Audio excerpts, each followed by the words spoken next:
শিবিরে দেখুন এখন ছাত্রীরায় কত রকম পাপ ধর্ম বিভিন্ন ত্রিপুরা থেকে পাপ এনেছে হ্যাঁ এটাই তো উচ্চমানের সুযোগ। এলাকার মানুষ আমরা কোনোদিন চিন্তা করতে পারিনি যে আমরা ফুলবাড়ি টুকে উত্তর পরিষেবা পাবো। এলাকার মানুষ আমরা কোনোদিন চিন্তা করতে পারিনি যে আমি জগন্নাথমন্ত্রী ঠাকুর পঞ্চানন আজকে কুষ্টিয়া বিস্তারিত হয়েছে। জলপাইগুড়ির মানুষ আমরা কোনোদিন চিন্তা করতে পারিনি জলপাইগুড়িতে হাসপাতাল হবে। জলপাইগুড়ির মানুষ কোনোদিন আমরা চিন্তা করতে পারিনি জলপাইগুড়ি মেডিকেল কলেজ হবে।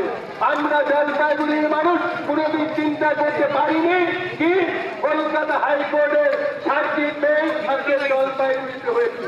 আজকে জলপাইগুড়ির মানুষ আমরা কোনোদিন চিন্তা করতে পারিনি বানারহাটে হিন্দি কলেজ হয়েছে।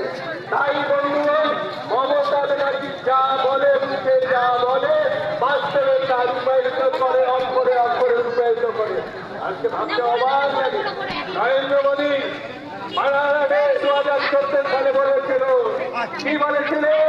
মেরে ভাই মেরে 5 किलो बैलेंस अकाउंट कीजिए, आपको अकाउंट में 15 लाख दिया जाएगी। आज की বলেছিল যে পশ্চিম বাংলার যেটা বেকার যুবক যুবতী হয় 2 কোটি বেকার যুবক যুবতীদের চাকরি দেবে। আর কি বলেছিল? বেটি বাঁচাও বেটি পড়াও।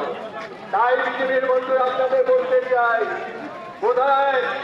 কোথায় গেল 2014-2024 আজকে 15 লক্ষ টাকা কোথায় গেল?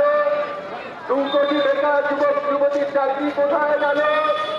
বেটি বাঁচাও বেটি পড়াও কোথায় গেল?